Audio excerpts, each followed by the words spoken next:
Good evening, everyone. Good evening, friends, colleagues. I'm Floretta Bonzaya. I'm the current president of the Psychological Society of South Africa, and pleased to welcome you all this evening. This evening, we have the honor of launching our webinar series entitled Psychologies of Africa. And in this series of webinars, we aim to foster and deepen dialogues and exchanges that privilege African-located perspectives and praxis, drawing inspiration from decolonial and indigenous psychologies in particular. This webinar series will engage a multiplicity of knowledges, traditions, and narratives that are already reimagining psychology in alignment with the continent's realities and priorities. Before handing over to our chair this evening, there are a few announcements from our side. As PsySSA, we'd like to let you know that abstract submissions for the 27th Annual PsySSA Congress are open. So please pay a visit to our website, submit an abstract, as you definitely don't want to miss out on what promises to be an exciting event, as it is every year. We will also shortly be opening the Congress registration system, so please keep an eye out for that as well.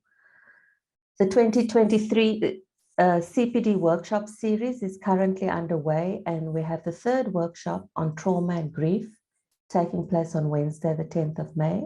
Please do register and attend.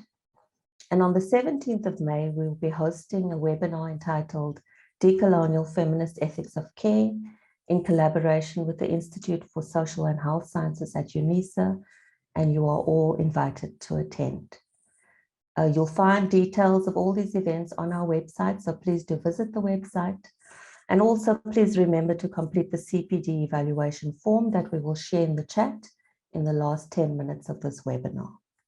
Now, I would like to hand over to Professor Peace Kiguwa, who is an associate professor in psychology at the University of Witwatersrand. She works within the rubric of critical psychology, affective politics of gender and sexuality, racism and racialization, and the nuances of teaching and learning. She's a current member of the PsySSA exec, but also has a long history of engagement with the organization. I want to say many thanks to Peace for pulling this webinar together, and to our panel of really amazing speakers this evening, and looking forward to a really exciting event. So over to you, Peace. Thank you, Floretta, and good evening, colleagues. And thank you, Floretta, for flagging the Psychologies of Africa webinar series that PsySSA is going to be running. So this is going to be the first of that series. I would also like to extend my thanks to the PsySSA office at large, especially Fatima and Mohammed. They're the two people who have been working behind the scenes, trying to set all of this up, and I'm very appreciative of that. I want to also thank everybody that has tuned in. Thank you for your interest. Thank you for the questions you have sent on email. I have those questions here with me, and I will present those to the panel as requested. But most of all, I want to thank all of the panelists that are here today, Sipo, Stella, Pulaine, and Kopano. I should tell you, when I sent out the invite email to all of them, each one of them responded within a day to my invitation to be part of this conversation. And the simple generosity and enthusiasm with which they did that is very much appreciated. I have been a fan of each one of their work. I have followed their work over the years, and I am very honored to be in conversation with all of them. So I want to try and set the scene for this conversation tonight before I hand over to the panelists. And part of my setting the scene is to ask the questions about why. Why psychologies of, from, and for Africa, and what are we trying to do with this particular conversation tonight. So let me start with this. I'm going to start with the figure of the killjoy. This is a figure that Sarah Ahmed talks about in her work. So the figure of the killjoy, she talks about the feminist killjoy. This is a person who troubles, the troublemaker, the one who literally kills joy and happiness of the people around them. but they kill the joy and happiness that seems to sustain and feed oppression. That's the point. So this idea of the killjoy, the one who troubles, who advocates for change, and by so doing, seems to trouble the status quo around them. To advocate for change in the ways that we relate to one another, the ways that we understand the world that we live in and the work that we do. The simple but complex psychologies of what it means to be human, and what knowledge and meaning can come from this understanding of what it means to be human. To be a killjoy, to challenge the mainstream, the traditional, cis-normative, patriarchal, Eurocentric, US-centric, white-centric, and other ableist systems of knowledge, cultures and knowledge, is to become the killjoy. To question an entrenched discipline of knowledge and practice is to become the killjoy. And what I have done today is try to assemble a group of killjoys in today's webinar. Killjoys in their own right, because the work that they do is the work of disruption.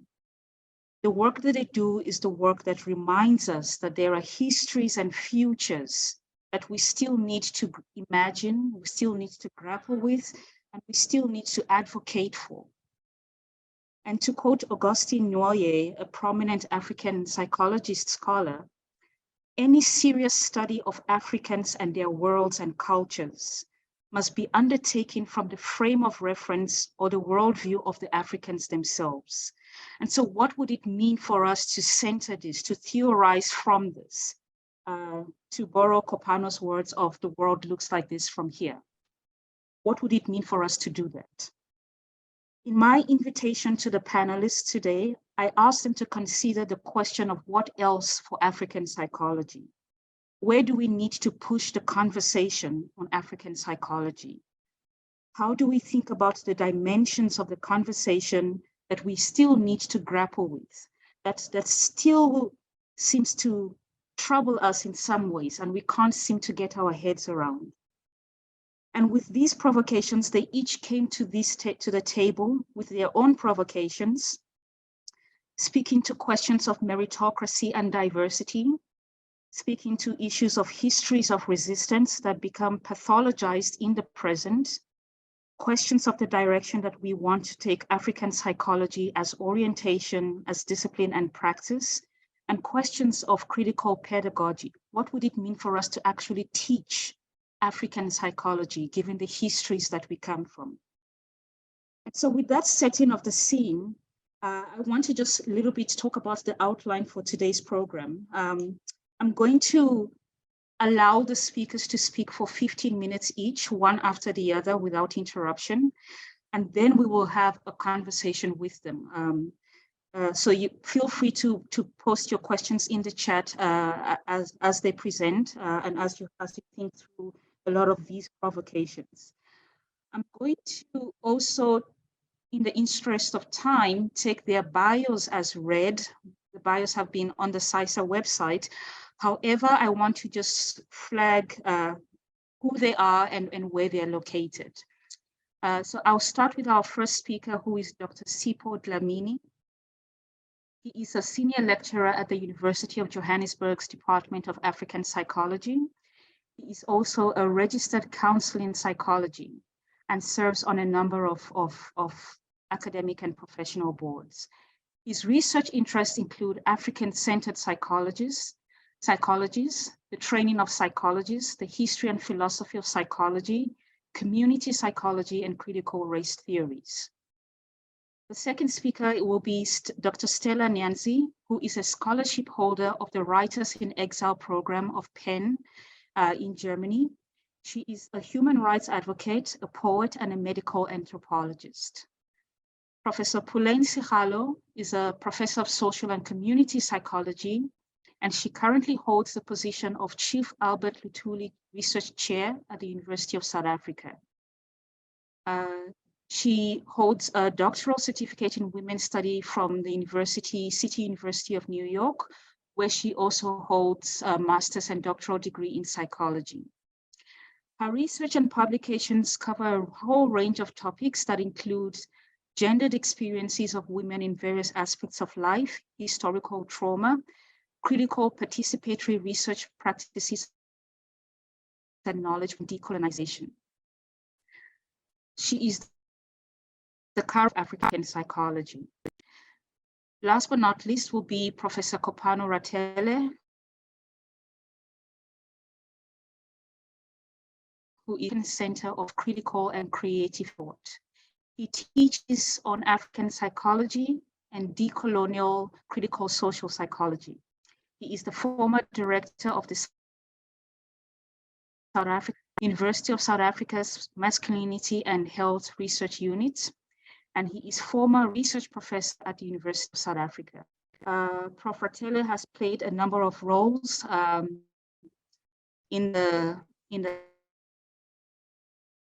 academic, been a member of the second ministerial committee on transformation in South African universities, former chairperson of Sonke Gender Justice, former president of the Psychology Society of South Africa, PsySSA.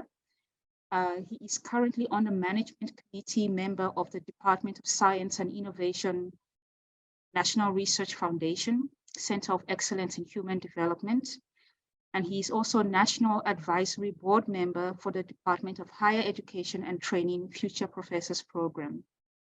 Professor Ratele has written a number of books, one of which we're all familiar with, The World Looks Like This From Here, Thoughts on African Psychology, and more recently, Why Men Hurt Women, Other Reflections on Love, Violence, and Masculinity. So without further ado, I will hand over to our first speaker, who is Sipho, and he will be followed by Stella, Pulaine, and Kopano. Thank you. Thanks, Peace. And thanks for the invite again. Unfortunately, it seems our exemption at UJ has expired as of 6 o'clock from load shedding, so I'm sitting in the dark here. But again, happy to be here. I'm just going to share some short slides. Hope they're short.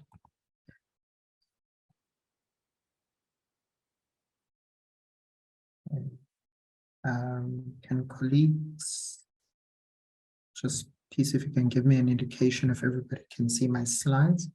We see it. All right. Thank you again.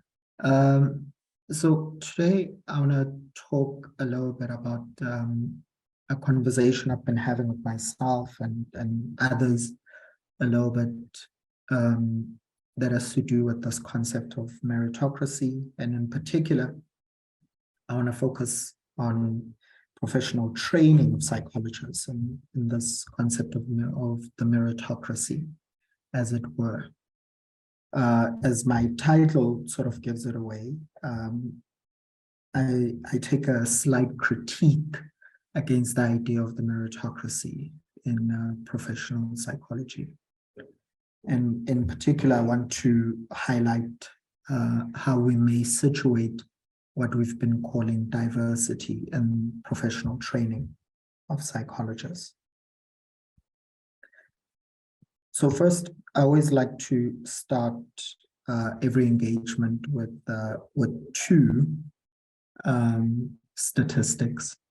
I'm not very good with quantitative work, but I like these statistics for a number of reasons. This was from a study by Jason Bankes, Ashraf Kaji, and Charles Young, which came out a number of years ago.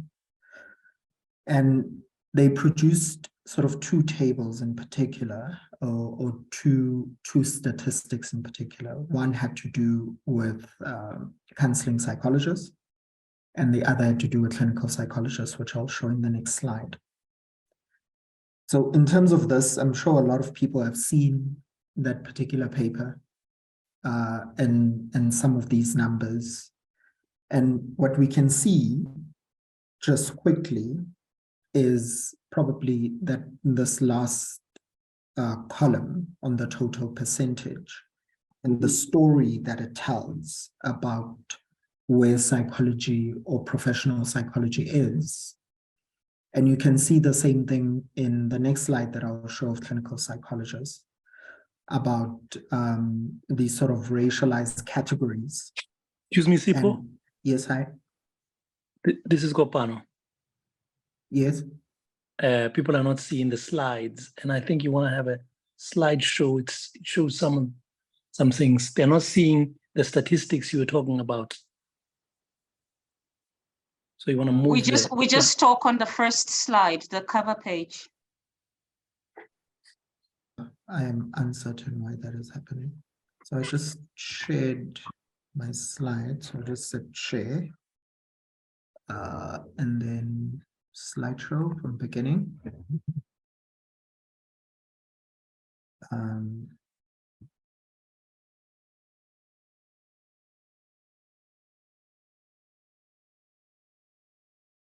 Resume. Is it still not moving?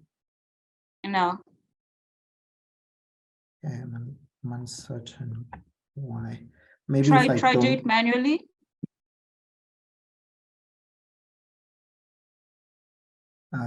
Okay. Can you see it now? Yes. Okay. Seemingly then I can't do a slideshow on Zoom. I think that's where the problem is.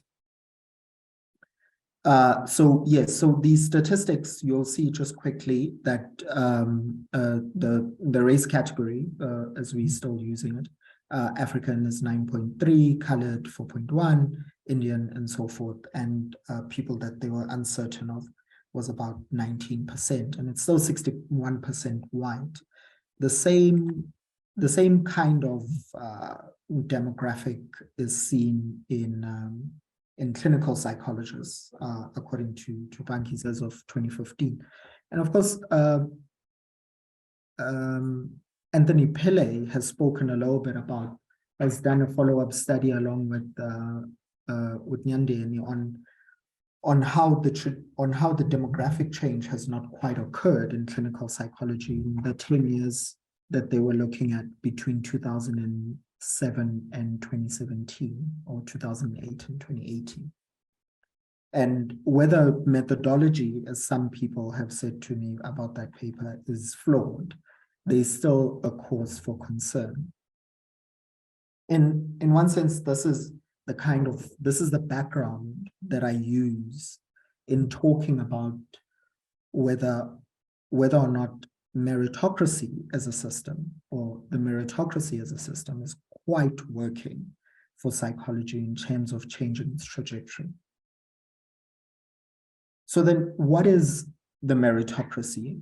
The term itself was coined in 1958, there and thereabouts, by Michael Young, who was a British sociologist.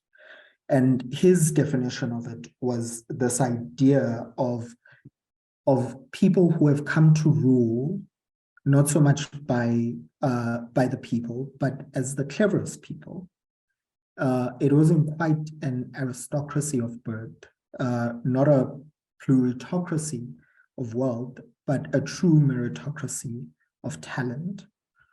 And Michael Young's use or coining of this term is always interesting, because his intention was never for it to become so widely used to point to a system in which people, through their talents, can emerge from whatever condition they come from. So even for people, this argument that meritocracy today involves the idea that what every social position at birth, society ought to offer enough opportunity and mobility for talent to combine with effort in order to rise to the top. So meritocracy emerges out of this organization of society based on merit, as a kind of move away from systems that we've seen elsewhere in the world that were class-based, like caste. Even though, as I'll show now when I speak about the fallacy, what we see is that in actual fact, meritocracy leans quite heavily on class and race, in this country at least. And in their book, in their book, Daniel Markovits argues the following about the meritocracy. He says that it promises to promote equality and opportunity by opening up a previously hereditary elite to outsiders, armed with nothing save their talent and ambitions. So meritocracy then sort of speaks to this idea that if you work hard enough, you will emerge.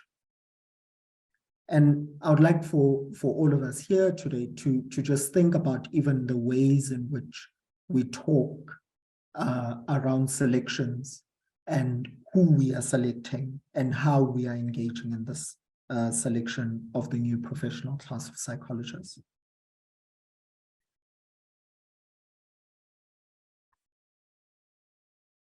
So meritocracy, again, to reiterate, comes from this idea of merit, that is being IQ or talent plus effort. That for Michael Young, the coiner of this term, merit became the arbiter of attainment, the standard for entry and advancement in a splendid profession. Merit has remained part of modern day lexicon and guides entry into most, if not all, jobs in schooling. And certainly this has been the case in psychology, at least probably since the advent of democracy. Okay, so what of psychology then and its meritocracy? To bring us a little bit closer to where I want us to be thinking. In 1986, a paper by two psychologists, van der Merwe, and the other person eludes me now, they had been commissioned by PsySSA to look into how are psychologists being selected. And these were generally, in a general, I've sort of made it a little bit more succinct. These are the stages through which they spoke about the selection of psychologists. Colleagues and students and others might see that these are the same stages that we are still using. For the most part, in most institutions, these are the stages that we are still using. A question, at least for me, then arises that, well, what was happening in the 70s and in the 80s that is different from now? Is psychology itself different from then and now? Are the kinds of professionals that we are looking for different in any way if we are still using the same kinds of measures? These for me become the kinds of questions that agitate me towards thinking about, well, if we are imagining a new kind of psychology, how are we not imagining a new way of thinking about the people who gain entry into psychology? Why has this remained the same? Is this perhaps part of the reason why change has been so difficult for psychology?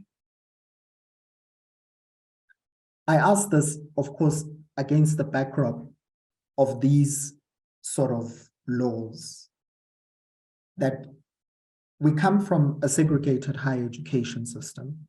See here the extension of Universities Act number 45 of 1959, which effectively barred Black people from entry into what we now call historically whites-only universities, universities that were reserved mainly for whites, such as the one that I am currently seated in and speaking from.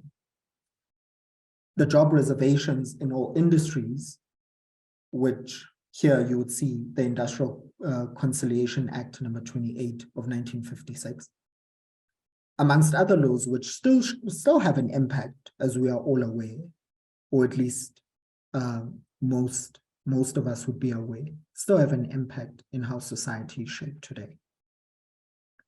These laws, for me, influenced how Black people access higher education institutions that offered professional training up to the late 1970s, where only one Blacks only institution offered psychology, but not really at professional training level.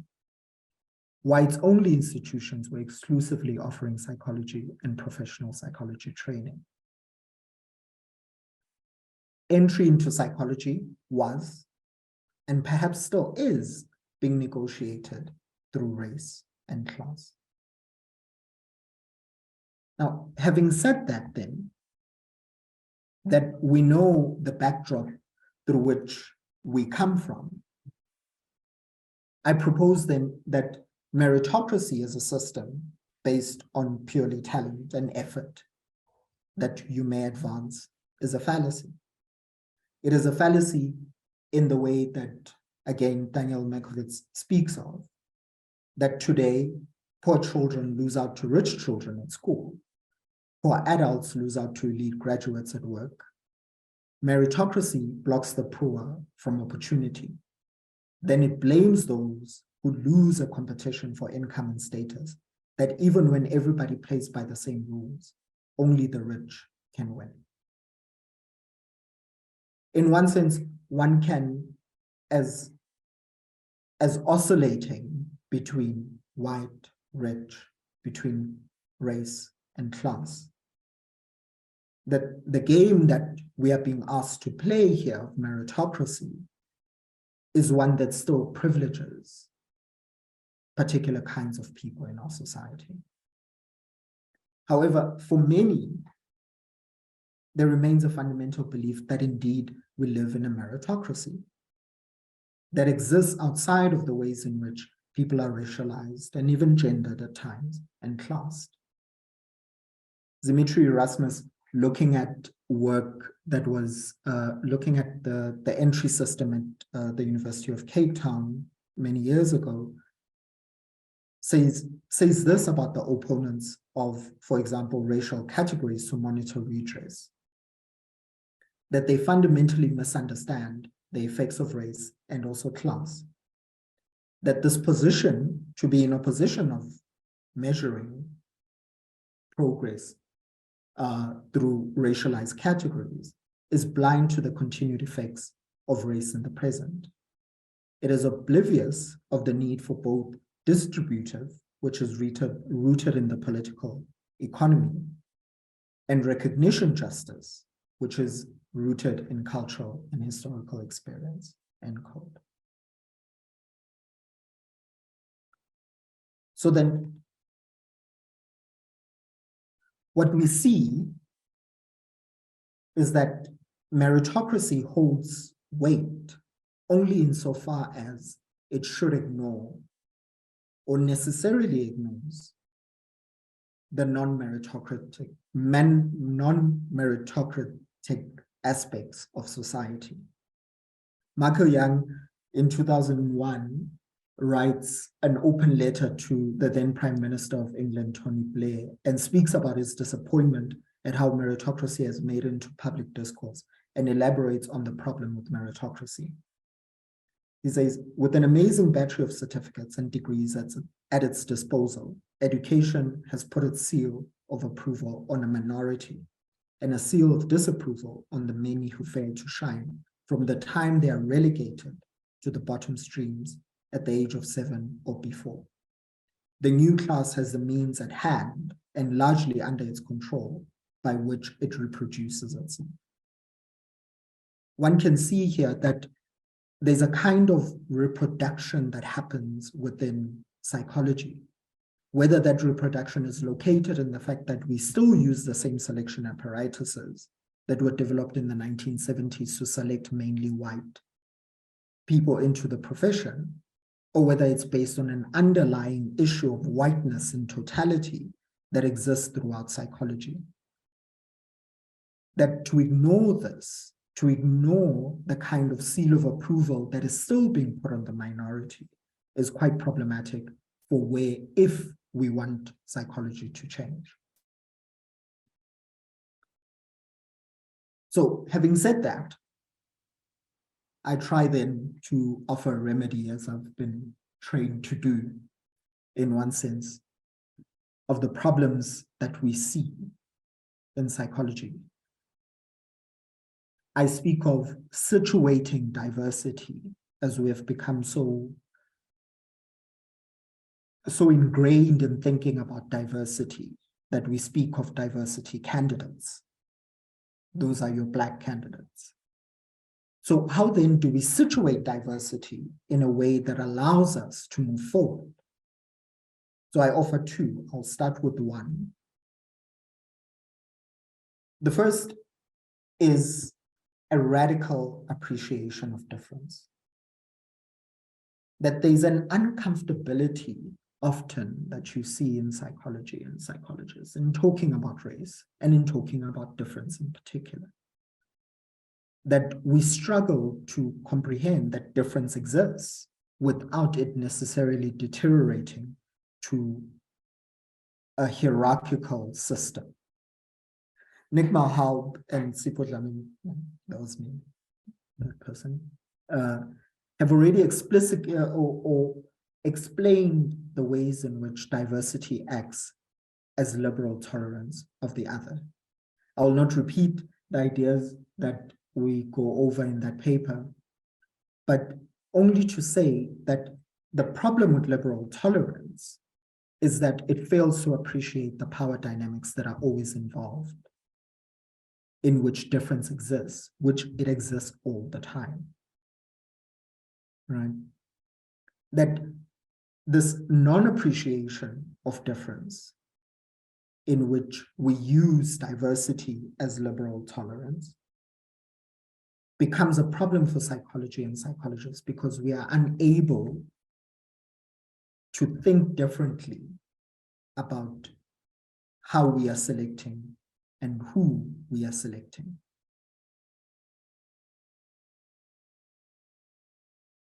Right?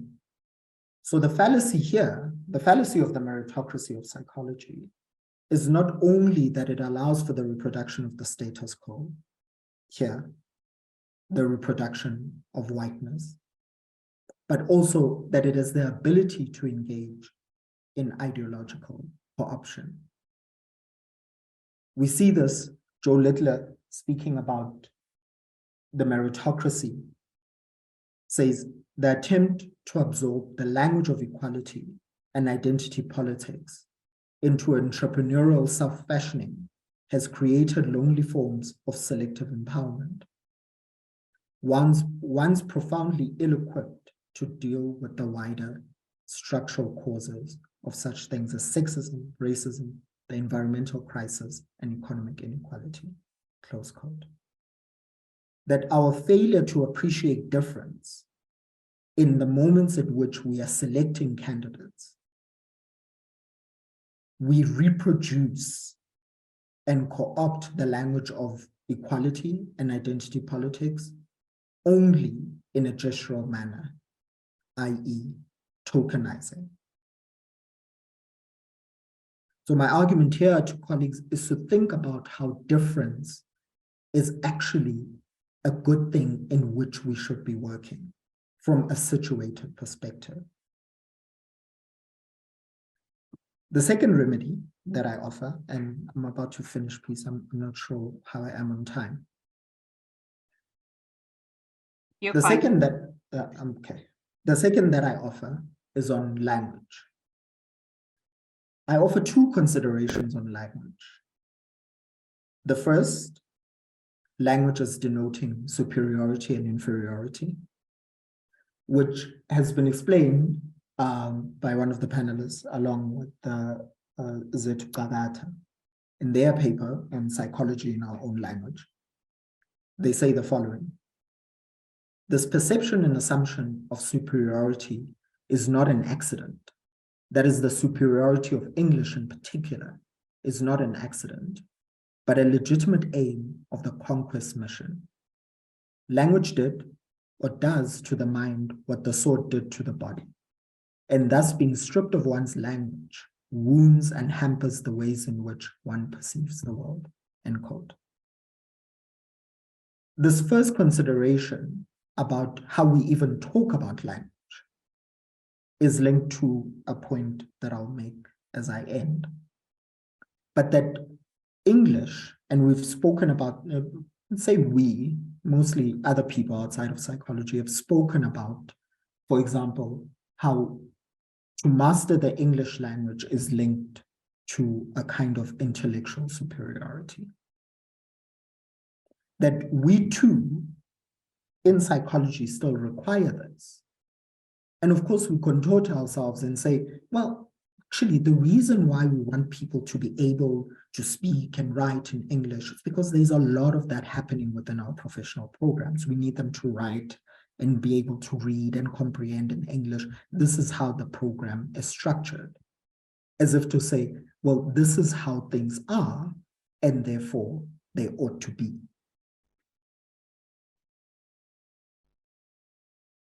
The second consideration I make is language as access to the life world, which is an argument that I've made previously. In that paper, I make this argument. As part of Black life worlds, language in the training of psychologists remains an important but under-engaged aspect of the effectiveness of psychologists to render services to the South African population. And this is my final point, that the questions about what are we training psychologists for can never be linked to we are training them for our programs or we are selecting them for our programs, but rather we are thinking about who these people ought to be working with. That if we do a kind of shift in the ways in which we think, and one of which, my argument is that we stop centering psychology and rather center Africa. That you ask a different question when you are centering Africa. This is the situating part. And the question is, what and for whom are we training these people? And if language is part of the life world, for people who've read a little bit of philosophy, would know that the life world becomes its culture and all that comes with people's lives. That language is an important part of that.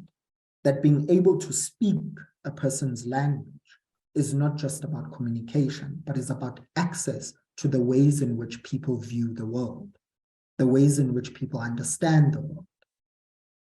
My argument about the fallacy of meritocracy and how we may situate diversity has to do with particularly this. It has to do with the centering of Africa right from the moment at which we are selecting candidates. Thank you. I think that's it. Please, thanks. Thank you, Sipho. I'm hopeful that during the course of this conversation, your power will return and the people can actually get to have a look at you. So Sipho, it's a very nice kickoff that you've given us right now, because you have in many ways taken the kind of language that we take for granted, a language around diversity, language around difference, and language around language itself, and interrogated that. So there's three takeaways that I've just noted here.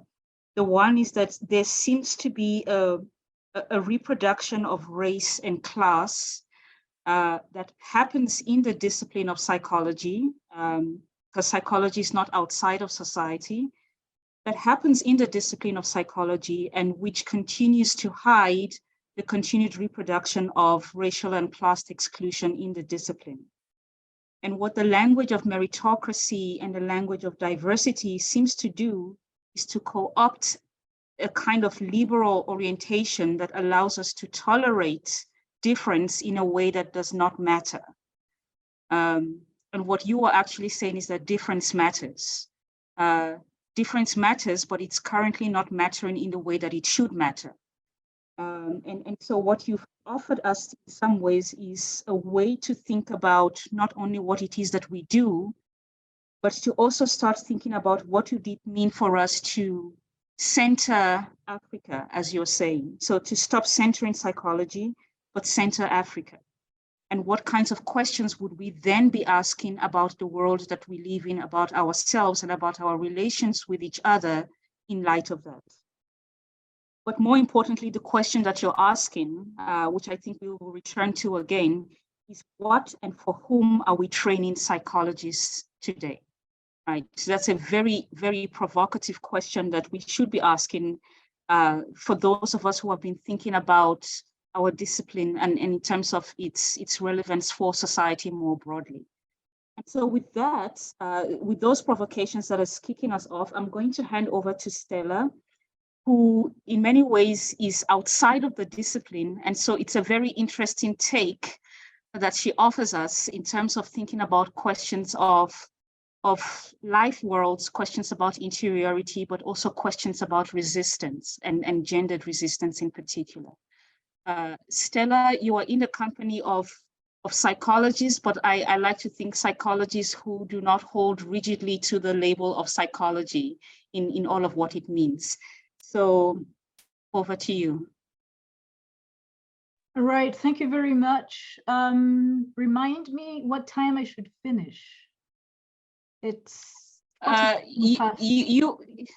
so you starting at 6:45. Ideally, you should finish at 7. But yeah, don't feel too pressured about that. All right, thank you very much. I want to thank PsySSA very much for the opportunity to include me in this webinar. It is wonderful to be part of your inaugural PsySSA webinar on psychologies of, from, for Africa, that is asking the subtitle, Where Are We Now? And I celebrate sharing some space, however temporal, with Professor Kopano Ratele, whose work, scholarship, and thinking, particularly on African masculinities, I have thought with for some decades now. As Prof. Peace Tigura has, intimated, I want to say that I enter this space audaciously as a multidisciplinary knowledge producer who straddles diverse fields of practices as an academic, an activist, an artist, a political agitator, and who is not trained in either psychology writ large or African psychologies or African psychology specifically. My graduate and doctoral studies are in medical anthropology with specialization in sexual and reproductive health and rights, sexual citizenship, African gender studies, and queer African studies, which is my current specialization. I am a radical queer African feminist scholar, and also 2 teenage boys and 1 teenage girl. Currently, our family is living in exile outside the African continent, and so questions around Africa and diaspora are important for me. But I'm living outside of Africa today, outside the continent, because of my dissidence and resistance work. Yes, I am a dissident. And so my 15-minute interjection entitled Women's Resistance Work Between Psychology and the Archive is really going to be drawn from a combination of my autobiographical experience, ethnography in Uganda, and a reading of the historical archive about Africa women's resistance, a tradition I situate myself within. And I also want to draw from subsequent pathologization that, in my view, draws heavily on a historical psychological language and psychological analysis that are bereft of context. So in attempt to do this, I will specifically explore three main questions, namely, number one, why do contemporary professional psychologists in Africa pathologize timeless forms of African women's resistance drawn from anti-colonial struggles, post-independence, anti-capitalist struggles, and dissidents against neoconservative populist forms of neo-imperialisms? That's my first question. The second question is, how is it possible that some psychologists and psychotherapists and talk therapists, etc., who are trained in African universities and are practicing in the continent, in my country, Uganda, today, are so removed and alienated from the histories and everyday contexts of their clients that their practice is as injurious, if not more, than the colonial Euro-American, Eurocentric, Western, global North psychology or psychologies? And my third question is African psychology, in fact, are any of the African psychologies relevant to poor women and LGBTIQA+ people who are presently actively involved in resistance against contemporary institutionalized patriarchy, misogyny, homophobia, transphobia, and queerphobia? These are my three questions. To answer these questions, I quickly turn to three forms of dissidence that I have actively participated in, based and drawn from African women's resistance. And yet, I was pathologized publicly by African psychologists for my work, my resistance work, my work as a dissident. These are insurgent public nudity, so undressing in protest. 2, radical rudeness, speaking bad words to power. And 3, if time allows, I would like to consider African queer pride.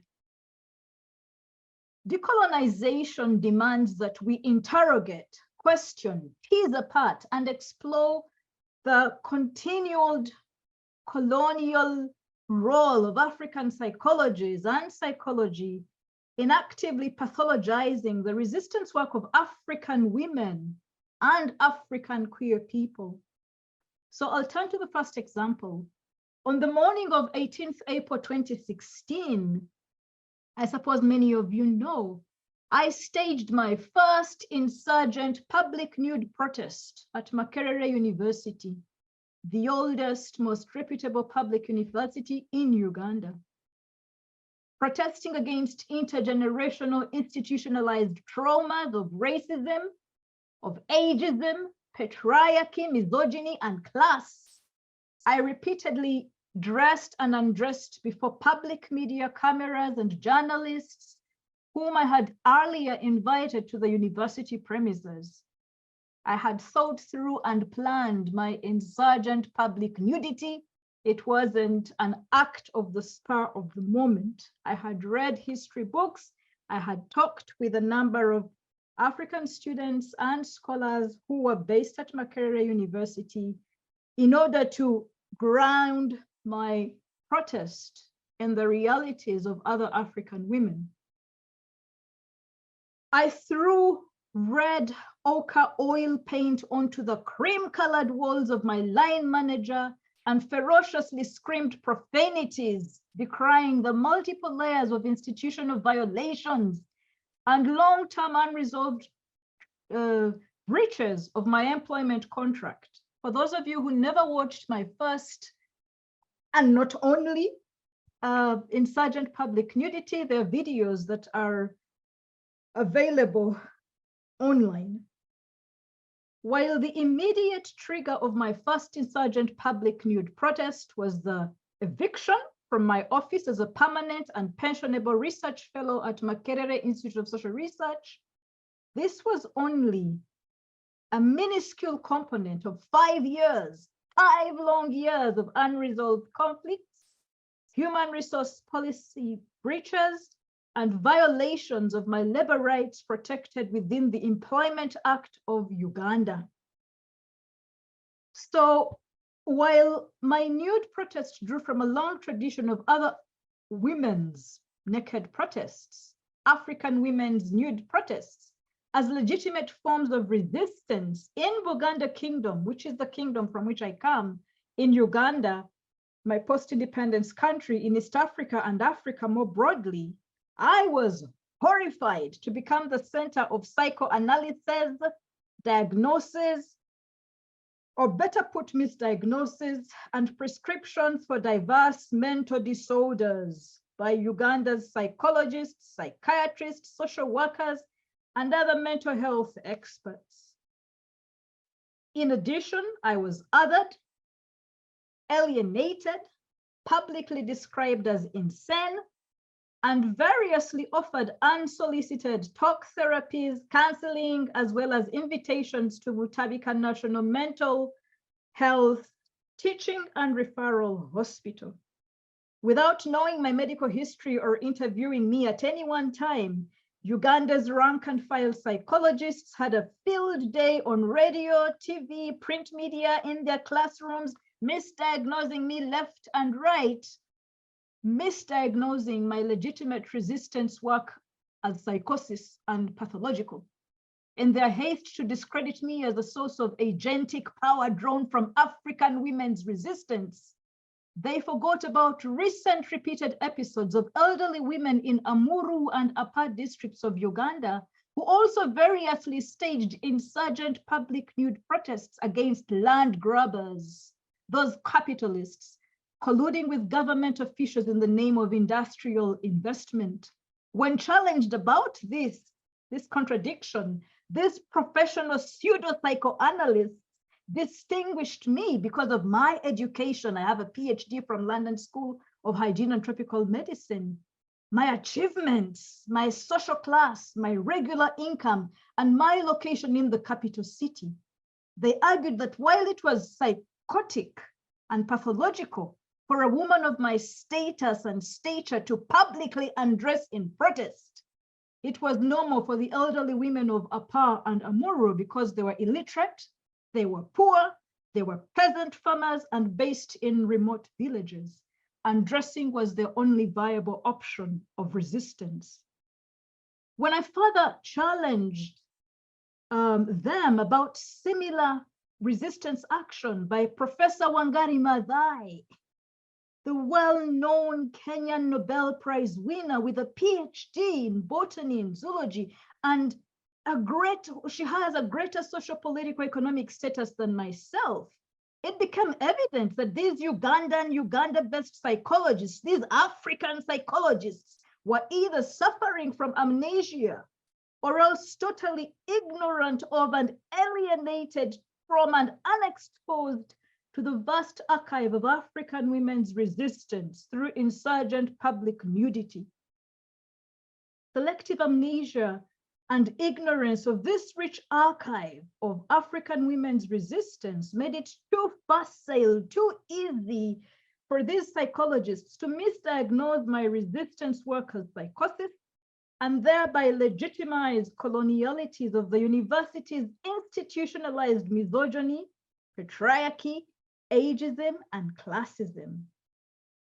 It took many years of transdisciplinary research by scholars, students, researchers, and professors to heal the damage that was done by these psychologists many years after I had left Makerere University.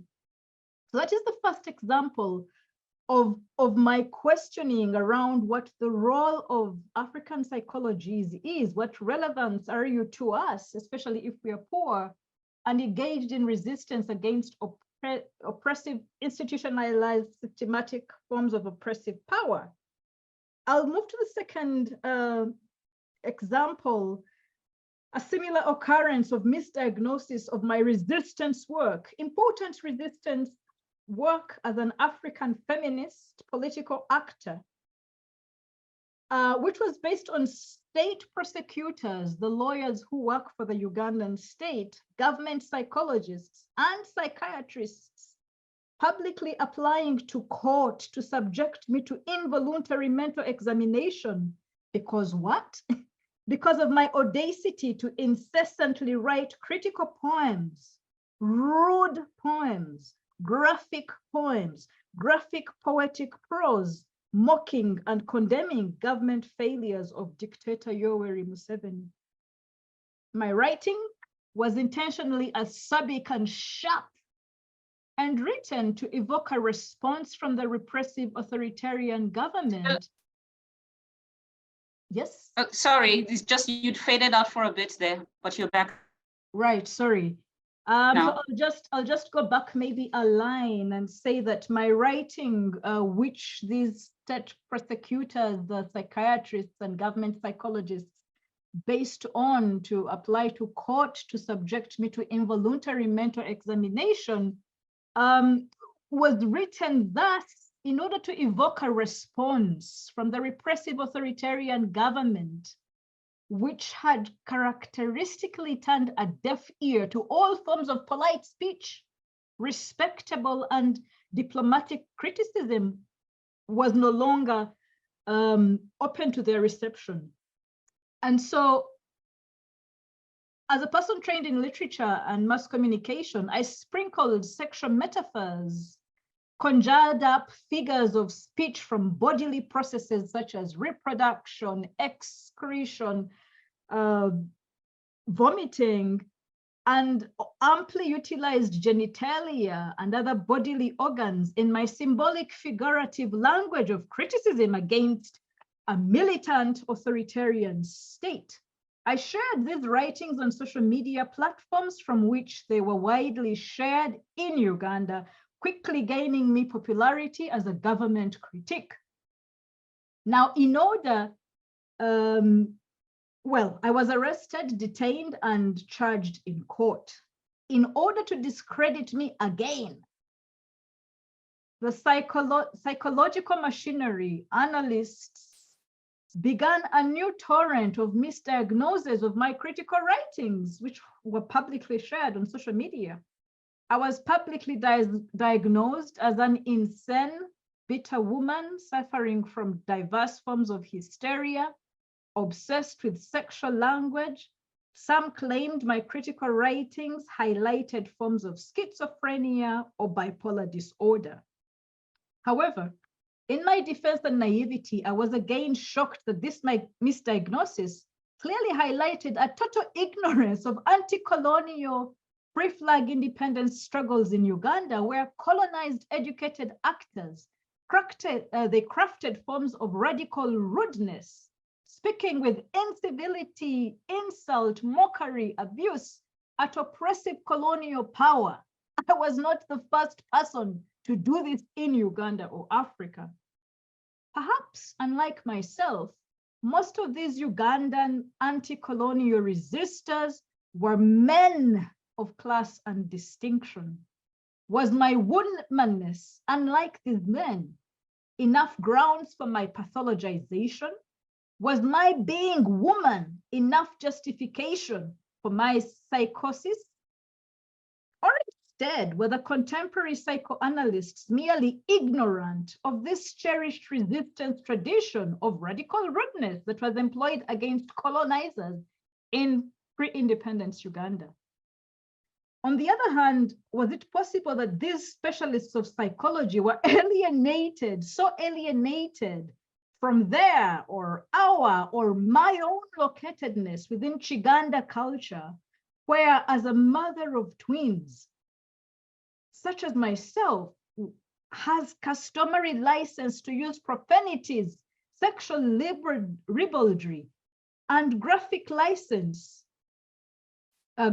language to criticize societal failings.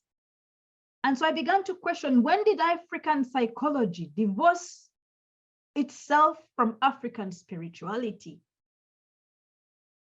When did the profane disgust of our ancestors, used even by our grandparents, and our rural-based mothers and fathers become indexed as psychosis? Has African psychology totally failed to embrace indigenous, ineligible forms of resistance? Has African psychology failed to divorce itself of colonial civility and respectability? As my lawyers and I battled against the application to court to subject me to involuntary mental examination, I learned that psychology was integral to colonial law, which we inherited at flag independence, as an authority upon which resistors were institutionalized, incarcerated, and subjected to diverse therapies that subdued and disciplined them into docile, governable subjects. African psychology today is still, in my experience, a handmaiden of oppressive, colonial, neo-colonial state power, which is abused by authoritarian states such as Uganda. Because of time, I will not go to the last example, which I had planned to briefly touch on. And I wanted to query the role of bad African psychologists in present-day Uganda's tabling, passing, revising, and resubmitting of the Anti-Homosexuality Bill of 2023 to President Museveni to assent to as a law. And I will not get into that example because my time is fast stretched. So rather than attempt any conclusion in a discipline that is not my own, allow me to reiterate in ending my 3 audacious questions. Number 1, why do contemporary professional psychologists in Africa, in Uganda, in South Africa, in Ghana, in wherever you are, pathologize timeless forms of African women's resistance drawn from anti-colonial struggles, post-independence anti-capitalist struggles, and dissidence against neo-conservative neo-imperialisms? How is it possible that some psychologists and psychotherapists who are trained in African universities and practicing in the continent today are so removed and alienated from the histories and everyday contexts of their clients that their practice is as injurious, if not more than, colonial Euro-American Eurocentric psychology? And lastly, is African psychology, in fact, are any of the African psychologies relevant to poor women such as myself and LGBTIQ+ people who are actively involved in resistance against contemporary institutionalized patriarchy, misogyny, homophobia, transphobia, and queerphobia? Thank you very much. Thank you, Stella, for those provocations and also for the reminder that there is a vast history, there's a vast archive of African women's resistance, but there's also a vast archive and history of psychological practice in Africa. And the contemporary practices of pathologization that we see of women's resistance is in fact it's not new and seems to connect to this history. So I really like your question provocations as well, and I'm hoping that we will make the time to truly delve into that. So I want to hand over to Prof. Sekgalo, who is unfortunately also in the dark at the moment, but she's going to try and connect with us. Pauline, are you able to share a video and share this?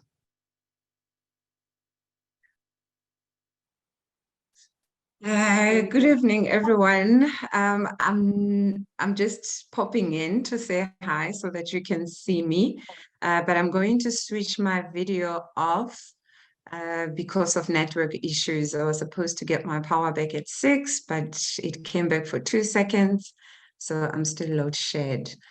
I'm going to share my presentation. Attempt to share my presentation.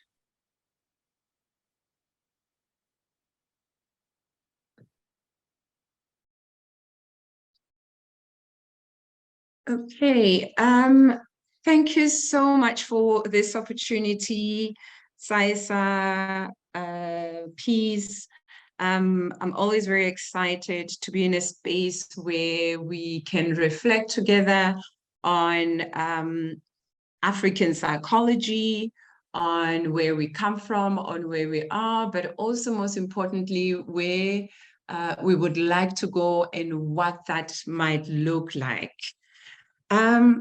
So I would like to start with this idea of the universal, right?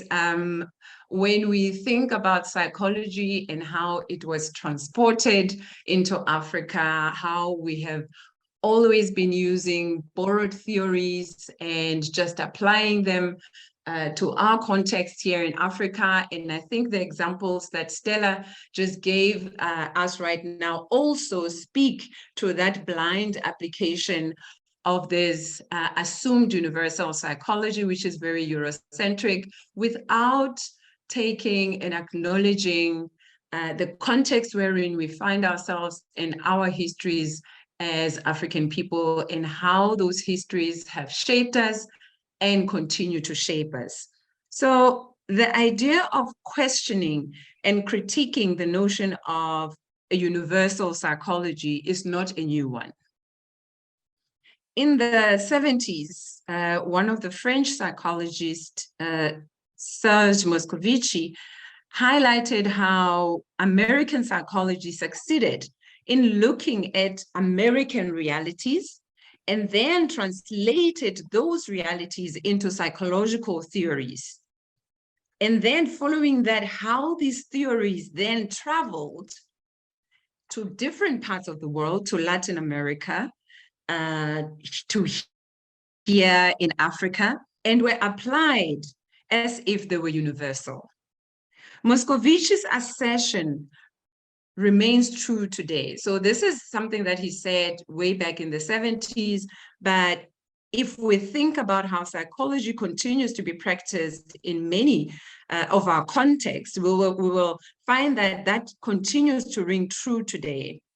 And this is part of what has contributed to the thinking around the need to look inward and start thinking seriously about an African-centered psychology. So this conversation or these debates are not new, but they are important for us to continue reflecting on when we're thinking about this idea of where are we now and where to.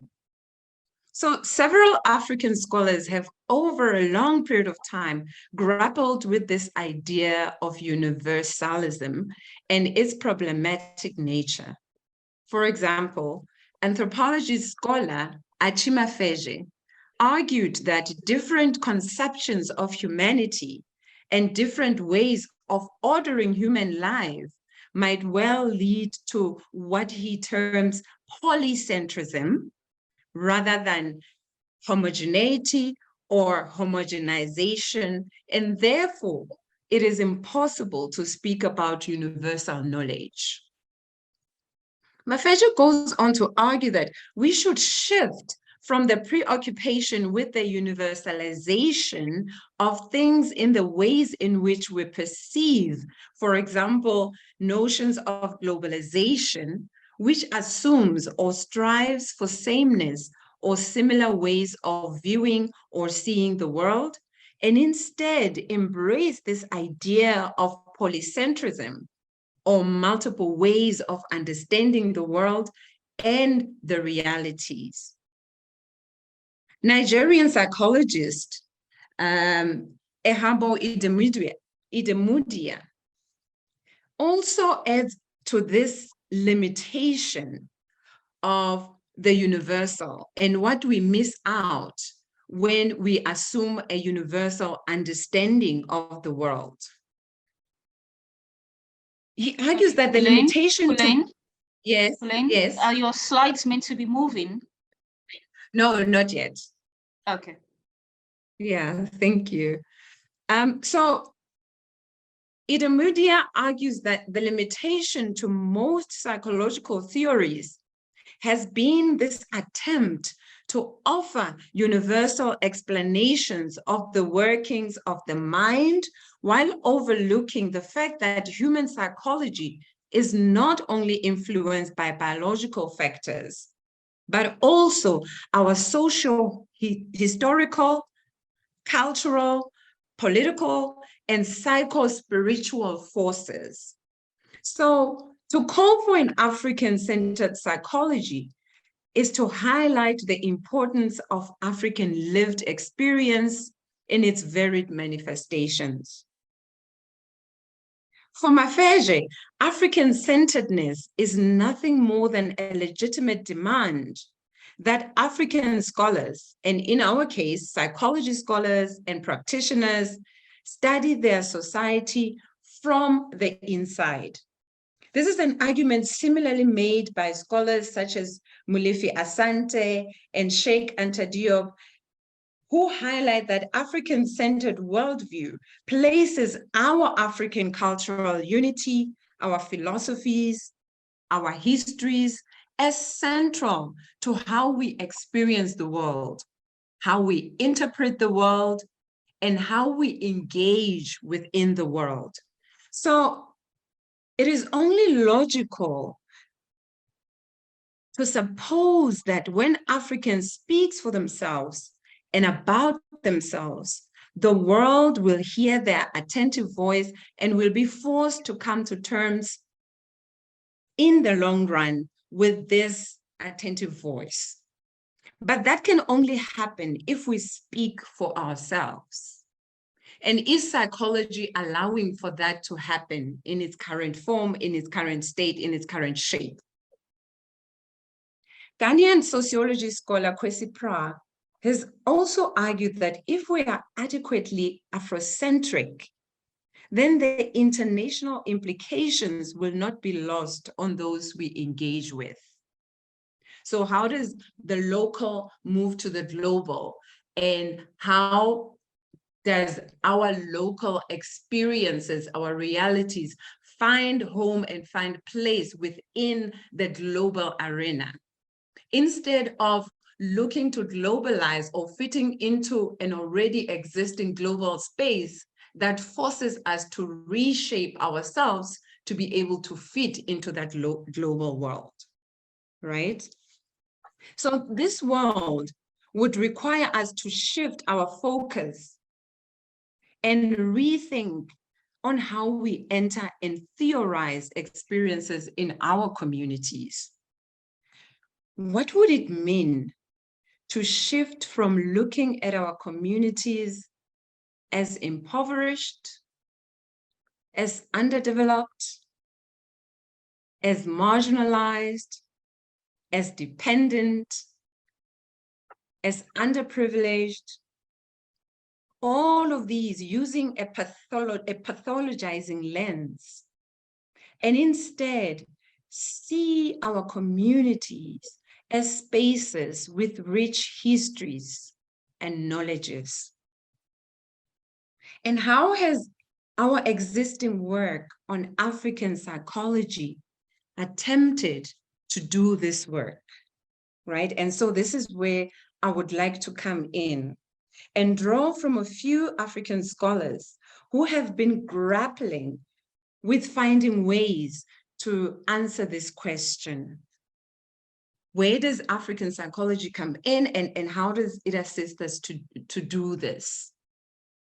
So the need for an African psychology has been something that many African scholars within the field of psychology and outside the field of psychology have been thinking about, shifting from this universal stance of understanding the world. So I take a moment to revisit some of the psychology theories and think about how some of the African scholars have tried to grapple, to problematize, and also to critique some of these theories, showing and highlighting how they fall short and also how they are insufficient in assisting us to understand African realities, experiences, and worldviews. And so I go to Bame Nsamenang, a Cameroonian scholar who has done a lot of work focusing, among others, on development psychology. And his work has been instrumental in assisting us to think about African realities and African understanding on human development. And he looks at the stages of life development as we have it, based on Euro-Western theories, where we look at the life cycle from when a child is born, actually from conception to when a child is born until you reach adulthood and you become an elder and you pass on. And often, when you look at most of our theories and our understanding, that is the end of life, right? The end of life is when you die. But we know that within African cosmology, African worldviews, in many African cultures, life does not end when a person dies. We speak about those who are still yet to be born. We speak about those who are living, and we also speak about the living dead, understanding that life does not end when somebody dies, but beyond death, also life continues in a different form and shape. And what Nsamenang does is that he centers African rites of passage as ways in which we can understand stages of life development. For an African child, what happens when a child is born? What ceremonies, what rituals, and how do those inform and speak to the development of that child? What happens when a child turns 5 or 7 or 10 years old? When a child becomes what we call a teenager at a particular age, certain rites that are then performed, all of those form an integral part of life development. And they speak to what it is that this particular human being is expected to be able to do, to understand, and to engage with the fellow human beings, with the community, with other people within their family, right? So this idea that I will come to next also of personhood, the idea that we do not speak of rigid life forms or life development, but that we speak about a human being as someone who is always becoming, always in the process of becoming. And this becoming is dependent, again, on the interactions and the relations that people have with one another. And so Nsamenang therefore critiques this Euro-Western way of understanding human development, and how, based on this Euro-Western understanding of human development, that if, according to these set stages, you do not perform in a particular way or behave or present yourself in a particular way that is expected as a result of these life stages, that's where pathologization can then also happen. We speak about issues around identity crisis that are not problematized based on how those particular crises can actually be affected or informed by experiences, by culture, by circumstances around someone's life and experience. How our histories and colonization and the psychological warfare that African people have gone through over a long period of time actually contribute to the so-called identity crisis. So how do we then understand that from that holistic perspective, right? And also understanding that that form of thinking about human development comes short within our context, as it does not take into consideration very critical rights that people have to go through as part of their development. And then we have South African scholars such as Mkhize, Simango, and myself, Sekgalo, who've done quite a lot of work thinking about issues of ethics. And this links closely again to methodology. It's theory, but also how this theory then informs our methodologies and how we come to produce knowledge and how we come to decide on what counts as knowledge. And in their work, they center the importance of relationality. That again, many cultures in Africa do not only understand human functioning, human behavior, human engagement from an individualistic perspective, but it's always a person in relation to. A person in relation to other people, a person in relation to animals, a person in relation to their ancestors, a person in relation to nature. So how all of these are interconnected. And the ways in which we've been practicing psychology has been devoid of this, right? And these scholars also then speak about this notion of personhood that I've already alluded to, that a person is always in the process of becoming. And so when we conduct research, when we do research, and when we think about our research ethics, for example, how integral and central is this in how we think about our engagement with the communities that we work with? And this is where the issue of ethics becomes very, very, very central. Ethics in the sense of conducting research and engaging with our communities, but also ethics in the sense of knowledge production itself. And many philosophy scholars, for example, Mogobe Ramose, who's done a lot of work focusing on philosophy, but also linking it to psychology and understanding human behavior, speak about this idea of Botho, also called Ubuntu, right? And how Ubuntu is this idea that assists us to understand how we are because of other people, how we are because of nature, how we are because of our environment.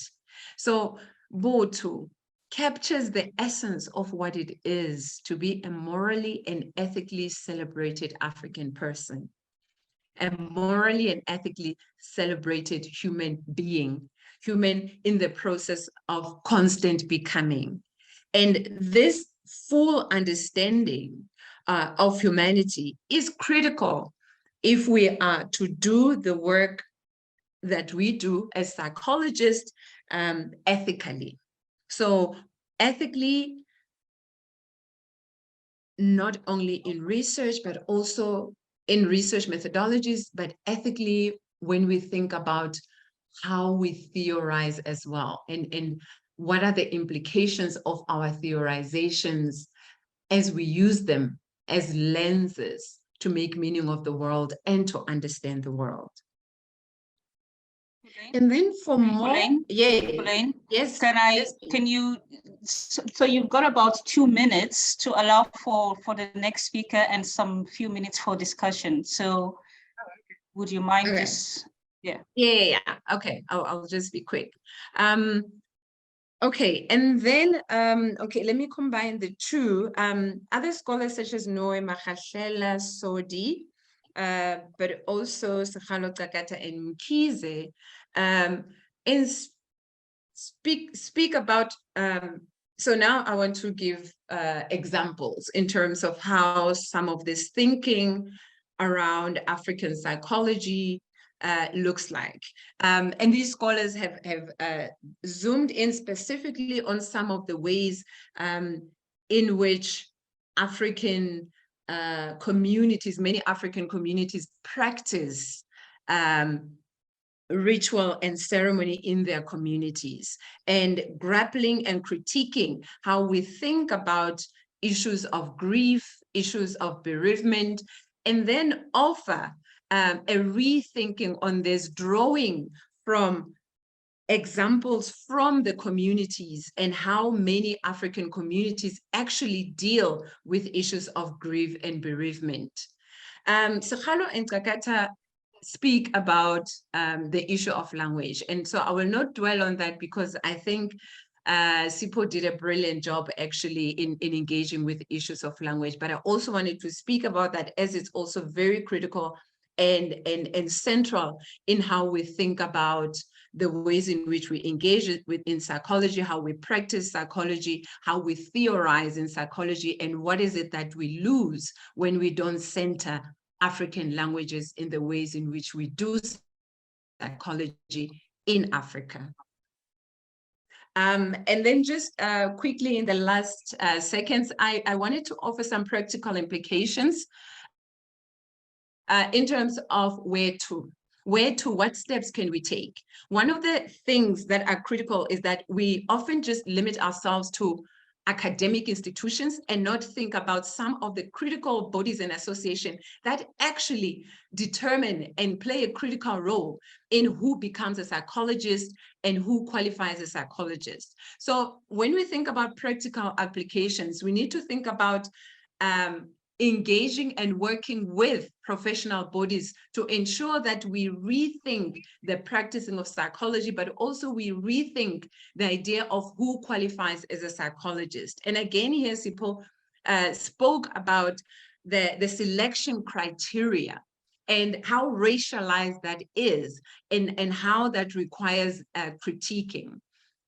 And I wanted to mention how many universities have started thinking about centering African psychology, not only as an add-on, which is often the case in many of our institutions, but actually reshaping our curriculum at a foundational level, not only at master's level where students can focus on African psychology in the work that they're doing, but actually centering African psychology from first level. Right, so we've written about these things, we've started theorizing about them, we've published on them, but then within academic institution, we need to think about this, right? Yeah, I think I will stop here. I know that the recording is going to be shared, so I think here was just some practical implications in terms of how we can think about moving forward. And if there are any questions or more elaborations required, I think we can do that during the discussion period as well. So I'll stop here. Thank you very much. Thank you, Pauline. So without further ado, I'm going to hand over to our last speaker, Prof. Ratele. Can you hear me?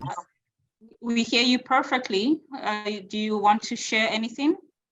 Yes, I do.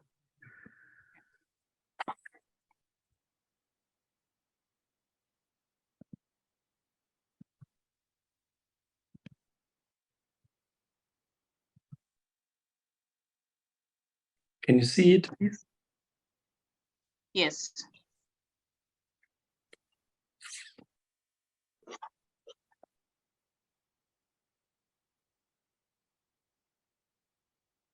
I'm just waiting to see whether this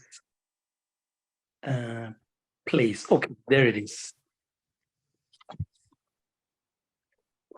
So once again, thank you very much. My appreciation to you, please, and to PsySSA for this opportunity. Oh, I have had amazing presentations from Pule, Stella, Sipho. And I want to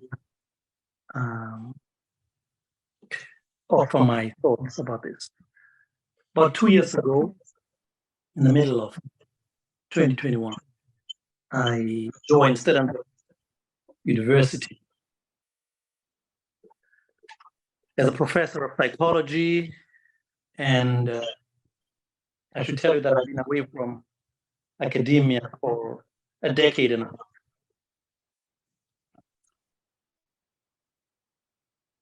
While I had gone to another university and away from psychology,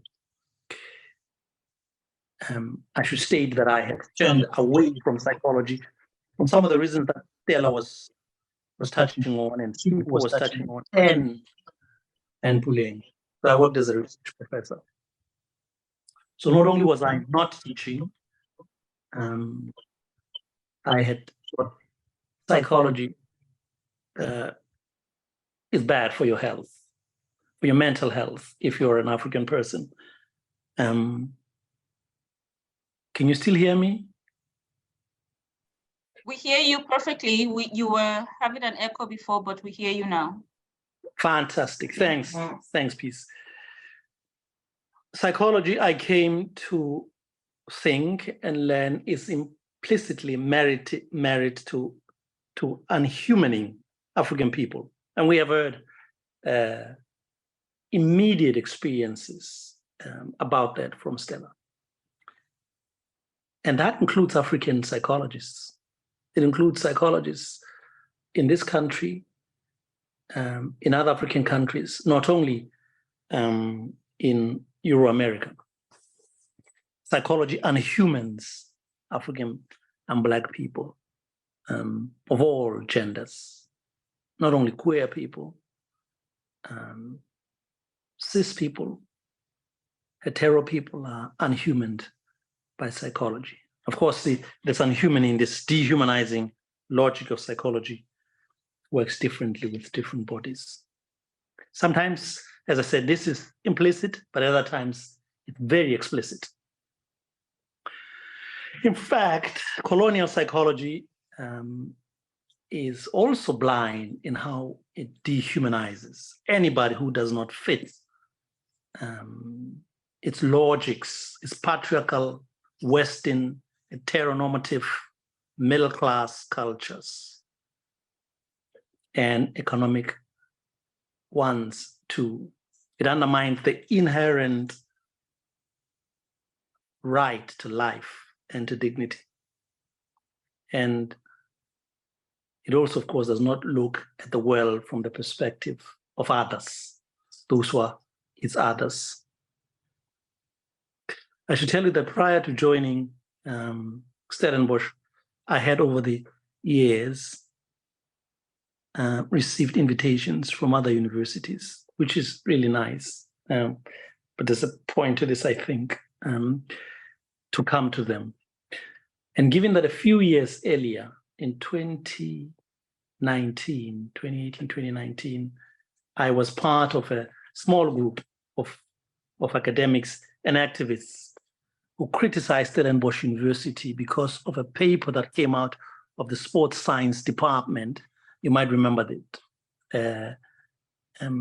where a racist and sexist academic journal article had come out, and we demanded that the article be retracted. It was crazy. It was wonderful that after a few months, I think it was under a month. So an English professor, Barbara Boswell, sociology professor, Dimitri Rasmus, and two activists outside university. So I'm mentioning this because some people might know them. Wrote this petition and went out to the world.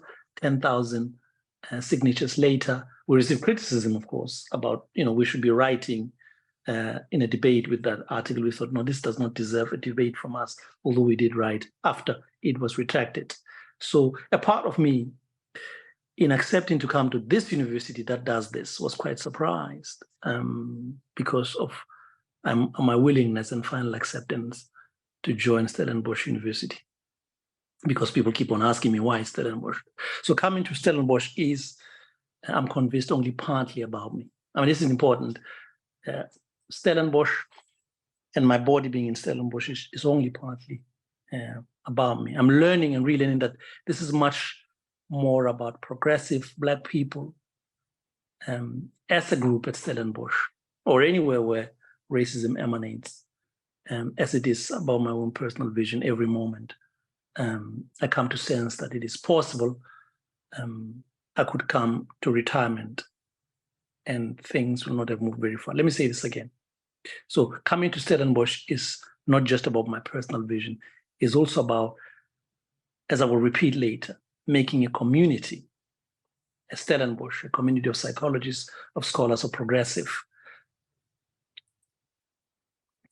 Because I fear that I might come to retirement in I don't know how many years, and white supremacists will not have moved, will still repose in the red stones, the red bricks in Stellenbosch, as it does other parts of Stellenbosch town, Winelands, and other universities. So let me say this for people who are not familiar with Stellenbosch. Stellenbosch tells the story that its history starts in the 17th century. That's quite impressive. As a university, though, Stellenbosch University was founded in the early 1900s, 1918, with the funding from you see the statue where two of us are standing there, with the funding from the support of a man whose statue stands in the Roy Plain in the middle of the campus, called Johannes Enoch Jean Marais. The narrative of the university says that parts of the university are built, established on what was the Flakte, land which belonged to colored residents who were forcibly removed. I think the social science building in particular is there. So these people were removed so the university could be built on this space. Let that sink in. So Stellenbosch was built where colored people were removed. So the whole intellectual project is founded on forcible, violent removal of people. There's another story right there, by the way. The story is that, of course, the whole of Stellenbosch, like much of South Africa, was stolen from indigenous people and Bantu-speaking peoples. But that's an important part. So one must never forget this in reading this story that Stellenbosch admits right now. All the same, under apartheid, Stellenbosch University was reserved for white Africans, white speakers. In 2021, when I arrived, though officially open to everybody, Stellenbosch is still, in my view, predominantly white supremacist and Afrikaner in character. So why would a black person, a sane black person, deliberately choose to go to such a university? I think I'm sane. I think so. Anyway. Let me pick up three quick reasons. The first is that many people, unless they're conscious of the working of racism, unless they're conscious of the workings of racism, of global white racism, and how, which always interacts with capitalism, with sexism, with heterosexism, and other forms of injustice. Many people believe, unless they are conscious, would believe that apartheid, because apartheid was legally dismantled in this country, white supremacy is not such a problem. There's maybe even a tendency among some of us, progressive, left-leaning, political radical, within universities, that while there are incidents at universities such as happened in Stellenbosch and around the world, that white racism is a problem of individual instead of what it really is, as you can see on one of the slides, that it is both a psychological, interpersonal problem and an institutional, systemic, global problem of power. White racist supremacy, which is bolstered by extractive, exploitative, and inequality-loving capitalism, has not died. For this reason, because I was surrounded where I worked at UNISA and the Medical Research Council by Black progressive people for a decade and a half, because white supremacy was something that I read about in newspapers, in journals, or social media, something that happened in a beach in Durban or at Stellenbosch University far away in the United States of America. I realized that I was slowly being seduced into thinking that white racism is a problem of certain places in the world and my country, if not problematic individuals. I was speaking about racism, but I had no skin in the game, as we say. And that is why I jump back to where I can feel and see and talk about racism. I drive to Stellenbosch, I see cows. Stellenbosch, when I arrived, this building where I work was called the Wilcox. And there's the Jean Marais statue on the Ray Plain.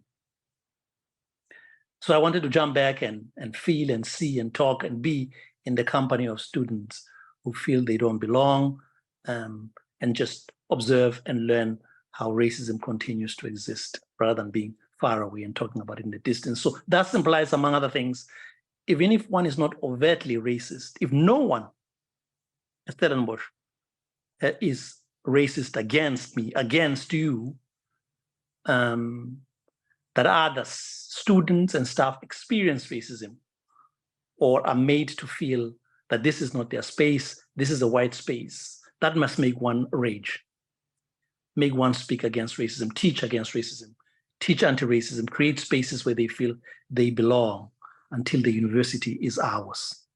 Second, it is well known that there is an ongoing fight about language in Stellenbosch.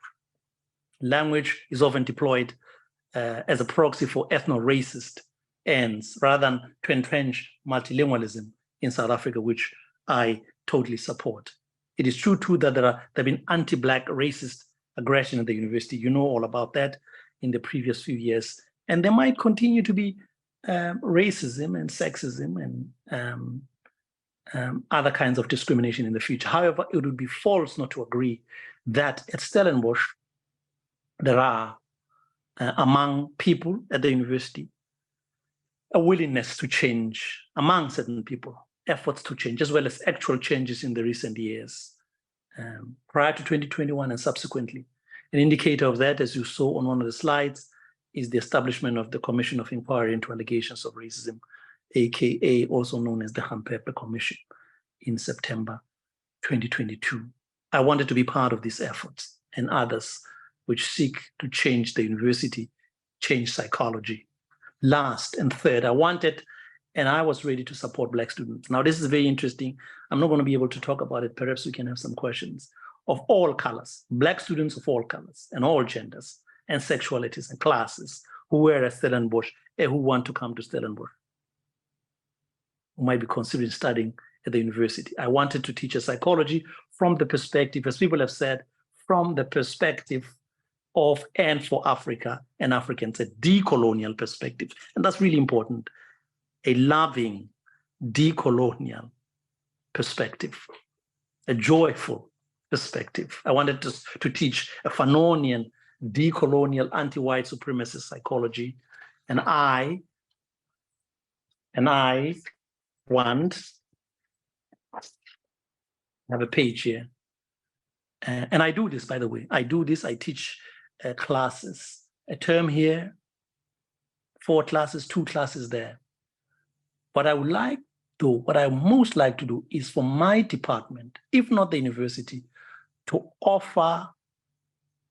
invite Black students and white students and offer them an education that counters Western-centric, dehumanizing, white stream knowledge.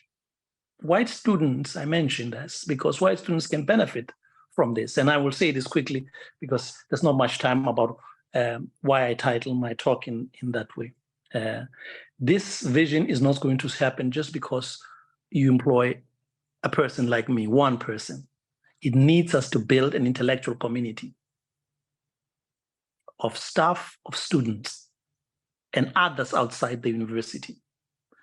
Now, while African students are at the center of the psychology I espouse, this decolonial, Fanonian, Africa-centric psychology, a psychology with a Black humaning cultures, politics at its core, which had at its core this humaning therapies, which is contrary to what Stella was telling us about what was done to her.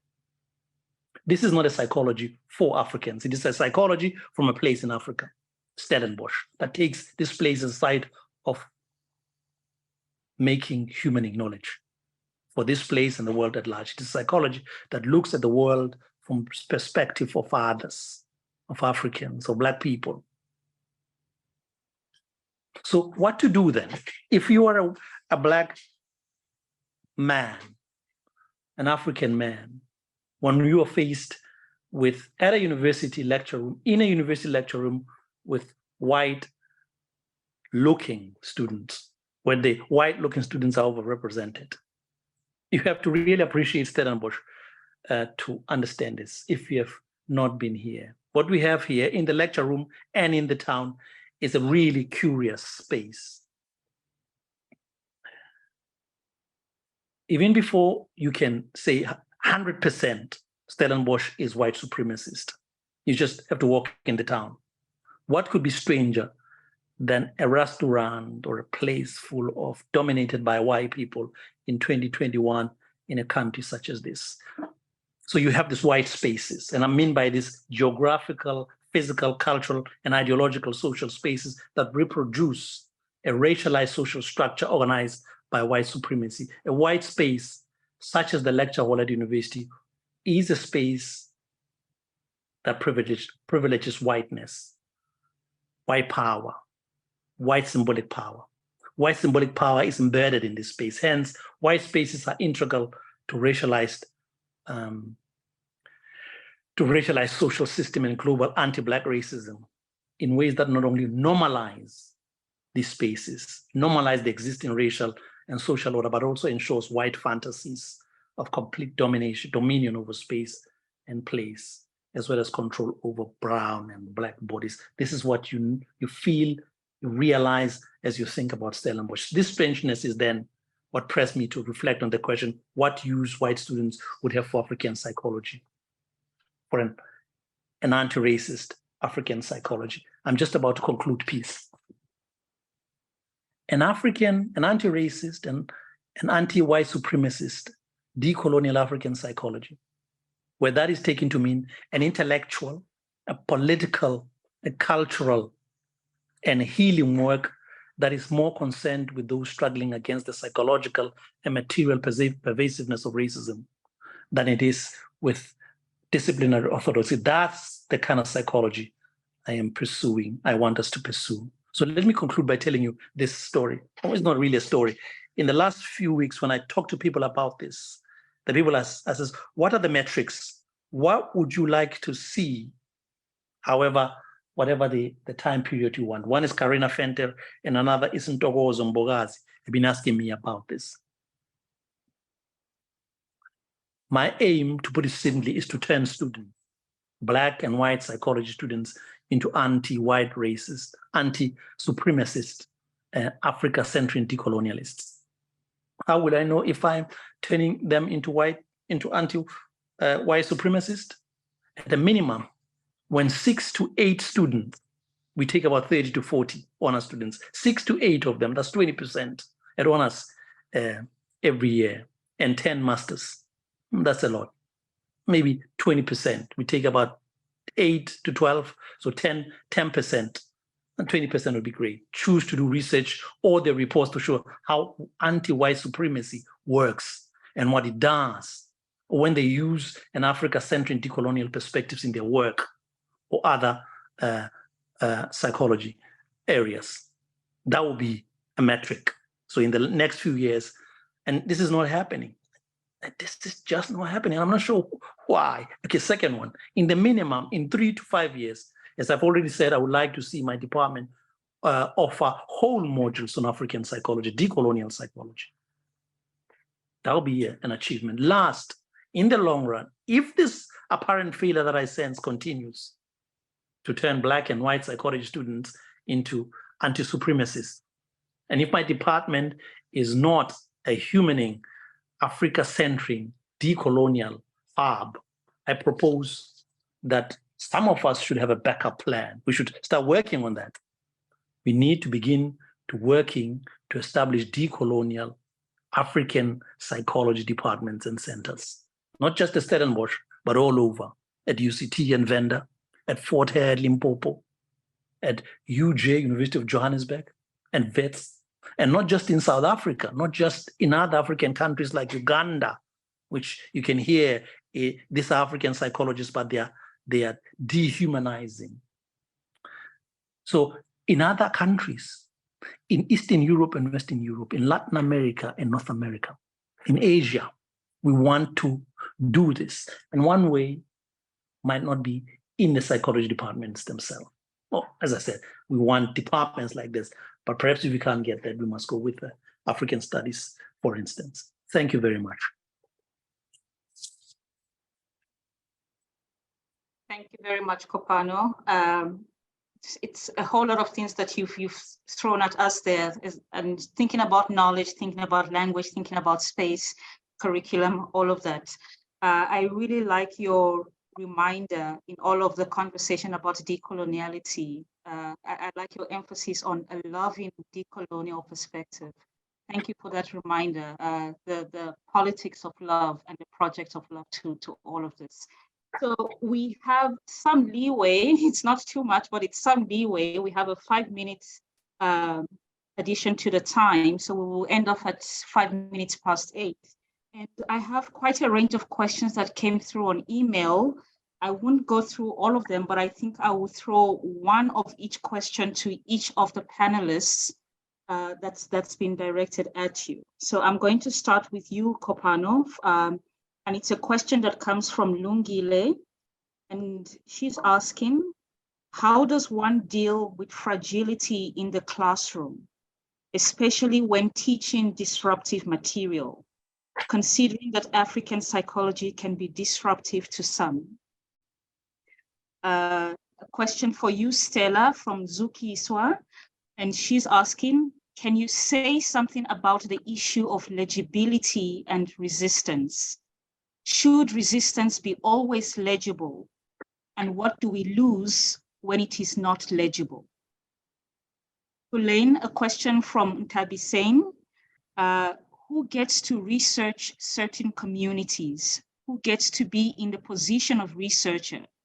Who gets to attain this position of privilege to research these communities? And how does the researcher decide which methods to use?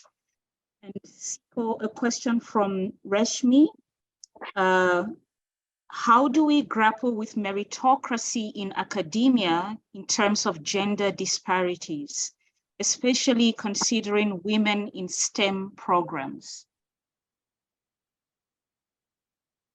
So feel free to take this. Maybe we should take this in the order in which I have posed this. So we'll start with you, Kopano, the question about fragility in the classroom.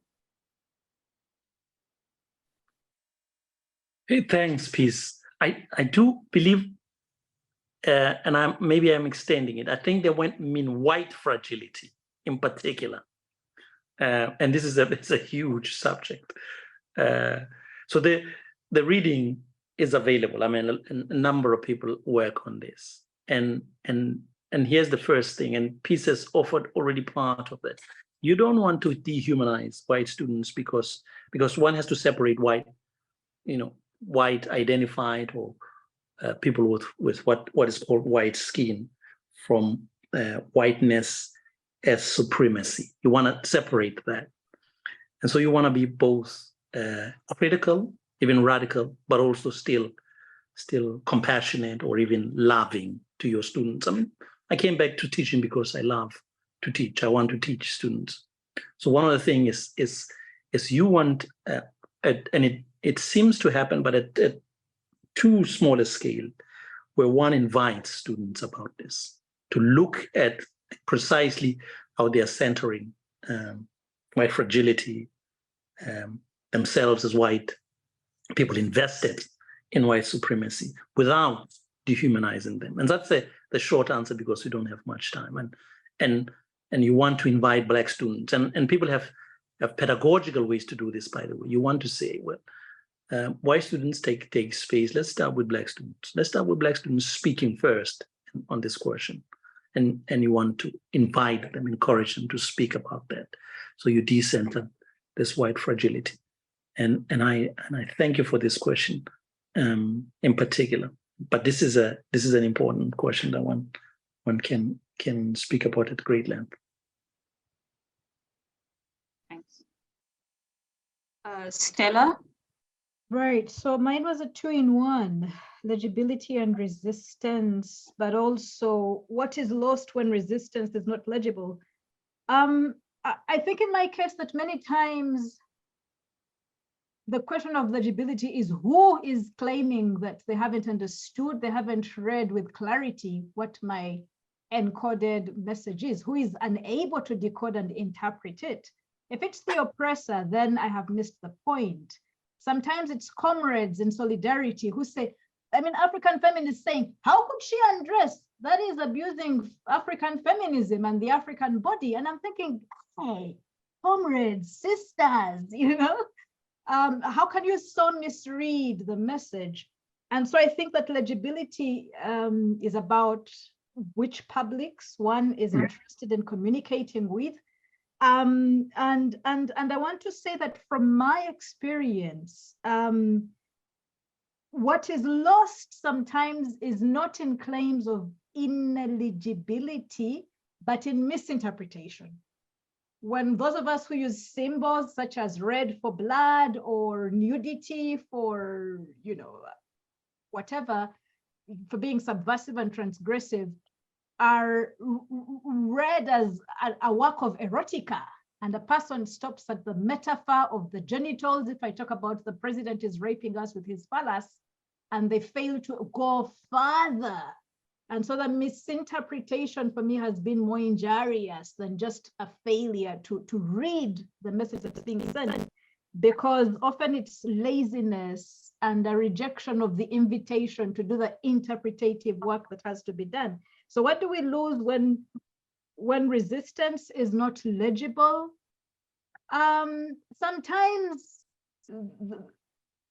I mean, I carry a rainbow flag in Uganda, and the rainbow flag has been misinterpreted so many times that while some people may claim it's queer pride and it's you know, affirming African queerness in the most legible ways, other people look at it as the rainbow of God's love and, you know, Christian doxologies of an interpretation or misinterpretation. So I think, what do we lose when resistance is not legible? I guess it depends on what the indexes of interpretation and ineligibility are. Sometimes the resistance is personal, sometimes it's closeted, sometimes it's for particular audiences. But I think for me, what is lost most is when one wants to resist against a system, the structure, and this system fails to even acknowledge the resistance, then it can be quite disillusioning and discouraging. Again, for time, I'll stop here, but thank you for the question. Yeah. Thank you. Pulain? Thank you very much, Peace and Ntabiseng, for the question. And I think I will start by just highlighting how our institutions of higher learning, our universities, have for a very long time created this divide between what the university is and this assumption that knowledge resides and exists only within these spaces, and therefore researchers or knowledge producers come from these spaces. And that has led to the assumption that many of our communities therefore don't have knowledge. And so this idea of who then gets to be in a position of a researcher is this imposed notion that many of our institutions, ivory towers, have created. And as a result, even the methodologies and the questions, the research questions, are decided before we even engage with communities. So the example that I would give based on the work that I do is something that has been a lifeline in terms of thinking about epistemologies and rethinking methodologies is participatory action research as a method that one could use to actually work against this imposed idea of who gets to be the knowledge producer. And this one can do both qualitatively and quantitatively. And it requires of us to go into communities without predetermined questions, without the idea of going to just extract from communities and then come and interpret and decide what's going to count at the end. But what participatory action research, and in particular critical participation action research, allows is to work together with the communities to actually decide on research questions, to actually decide on the processes of how the work is going to be conducted. And this is an ongoing project because it also speaks to us rethinking our ethics processes that actually force many of us, including our students, to have predetermined questions and hypotheses before we even go to communities. And that is problematic because it contributes to this ongoing extractivist way of thinking about knowledge. And if we are truly to move towards an Africa-centered psychology, for us to be able to learn, it's going to require humility and go into the communities with the idea of learning from what communities have to offer.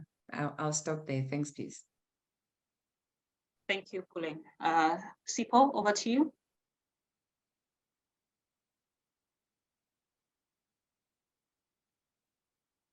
Hello, Sipho.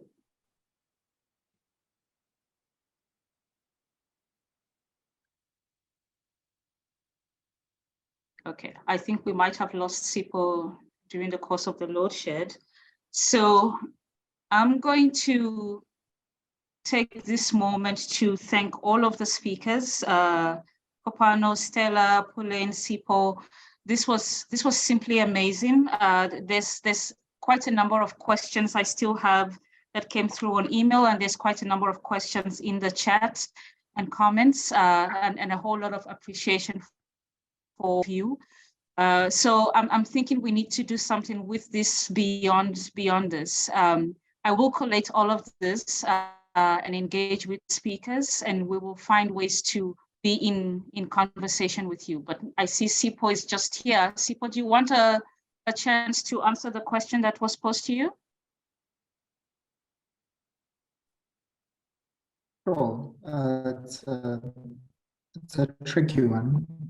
So I can't speak specifically to STEM, and at times I'm very tentative to speaking about gender dynamics because that's not where my work is primarily located. But I will say this, that that the academy in general, higher education in general, has not quite resolved on how to handle the issue of demographic transformation, including women and the advancement of women. I don't know if you can still hear me. The screen is frozen. Yeah. And the advancement of women in particular and Black people more generally. And part of it has to do with taking seriously the conditions through which those groups of people sort of live under and have to work under.